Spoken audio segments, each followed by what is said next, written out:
...2026 yil uchun yangilangan Chevrolet Labo kichik tijorat avtomobillari orasida yana bir muhim yangilik sifatida taqdim etilmoqda. Bu model ayniqsa shahar ichidagi tashish ishlari, kichik bizneslar va kundalik yuk ehtiyojlari uchun qulay yechim bo'lib xizmat qiladi. 2026 versiyada dizayn biroz zamonaviylashgan, old qismida yangilangan radiator panjarasi, ixcham faralar va yanada soddalashtirilgan bamper ko'rinadi. Bu o'zgarishlar avtomobilga kichik bo'lsa ham yanada yangi va toza ko'rinish beradi.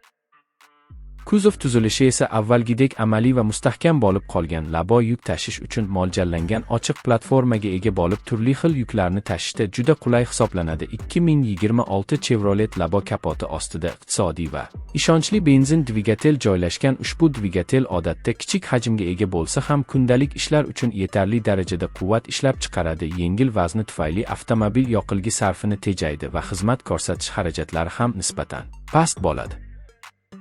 Mexanik uzatmalar qutisi esa oddiy va ishonchli tuzilishga ega bo'lib, haydovchiga avtomobilni oson boshqarish imkonini beradi. Salon qismi ham soddaligi bilan ajralib turadi. Ichki makon juda katta bo'lmasa ham haydovchi va yo'lovchi uchun yetarli darajada qulay o'rindiqlar mavjud. Asosiy boshqaruv elementlari sodda va tushunarli joylashtirilgan. Bu esa kundalik foydalanishda qulaylik yaratadi. Ba'zi yangi versiyalarda konditsioner, oddiy multimedia tizimi va xavfsizlik uchun zarur bo'lgan asosiy funksiyalar ham taklif etiladi. Xavfsizlik masalasida ham 2026 Labo oddiy lekin foydali tizimlarga ega. Mustahkam tormoz tizimi, xavfsizlik kamarlar va barqaror kuzov konstruksiyasi haydovchi hamda yo'lovchini himoya qilishga yordam beradi. Shahar ko'chalarida tor joylarda harakatlanish uchun uning kichik o'lchamlari juda katta ustunlik hisoblanadi. Burilish radiusi kichik bo'lgani sababli mashina tor ko'chalarda ham oson boshqariladi. Ko'plab kichik tadbirkorlar uchun Chevrolet Labo arzon narx va iqtisodiy ishlar